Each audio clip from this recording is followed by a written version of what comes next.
بسم اللہ الرحمن الرحیم۔ السلام علیکم ورحمۃ اللہ۔ دلوں کا سکون، چھوٹی چھوٹی باتوں میں بھی دلوں کا سکون مل جاتا ہے اگر انسان محسوس کرے۔ خود سرکار علیہ الصلوۃ والسلام رحمت والی بات سے راضی ہو گئے۔ ایک بدھو سرکار علیہ الصلوۃ والسلام کی خدمت میں حاضر ہوا۔ سادے بندوں کو پتہ نہیں ہوتا کہ لفظوں کا حجم اور کون سا جملہ کہاں پہ استعمال کرنا ہے، کون سا جملہ ثقیل ہے اور کون سا لطیف ہے۔ ان کو یہ معلوم نہیں ہوتا کہ وہ بات کی ادائیگی کس طرح کریں، کس انداز سے کریں، لیکن انداز جیسا بھی ہو، نیت میں خلوص ہوتا ہے۔ کبھی کبھی ساری بات میں بھی بڑی بات ہوتی ہے، ایک سرور والی کیفیت اس بات میں ہوتی ہے۔ اس لیے کسی نے کہا تھا، لفظ تاثیر سے بنتے ہیں تلفظ سے نہیں۔ تلفظ کی خوبصورتی اور لفظ کی تاثیر دونوں ساتھ ہوں تو کیا ہی بات ہے۔ اہل دل آج بھی ہیں اہل زباں سے آگے۔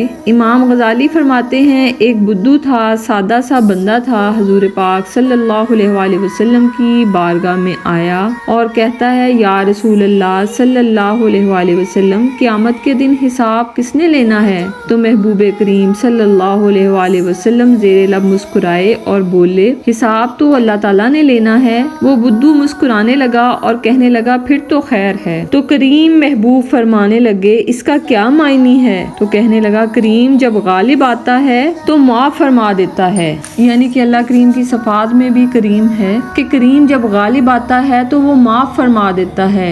کریم جب غالب آتا ہے تو وہ کرم ہی کر دیتا ہے۔ اس شخص نے یہ بات کی اور رسول پاک صلی اللہ علیہ وسلم سے بات کر کے چلا گیا۔ حضور صلی اللہ علیہ وسلم فرمانے لگے، بندہ تو سادہ تھا اور بات کتنی گہری کر گیا۔ ایک سچی بات ہے کہ کریم عدل کرنے پہ آئے تو بڑے بڑے بھی پھنس جاتے ہیں۔ وہ کہتے ہیں، عدل کرے تے تھر تھر کمبن اچیاں شاناں والے، جے تو فضل کرے تے بخشے جاون میرے جے منہ کالے۔ بات امید کی ہے، بات اس کے فضل کی ہے، بات اس کے کرم کی ہے۔ نبی کریم صلی اللہ علیہ وسلم فرماتے ہیں کہ قیامت کے دن اللہ تعالیٰ اپنے بندوں پر اپنی رحمت کی چادر ڈالے گا اور پوچھے گا، تو نے فلاں گناہ کیا تھا؟ بندہ کہے گا، ہاں اللہ میں نے یہ گناہ کیا تھا، بھول ہو گئی، نفس غالب آ گیا تھا۔ اللہ پھر پوچھے گا، تو نے فلاں گناہ کیا تھا؟ بندہ پھر کہے گا، ہاں مجھ سے بھول ہو گئی، مجھ سے گناہ سرزد ہو گیا۔ اللہ بندے کو اس کے گناہ بھی گنوا دے گا، اعتراف بھی کروا دے گا،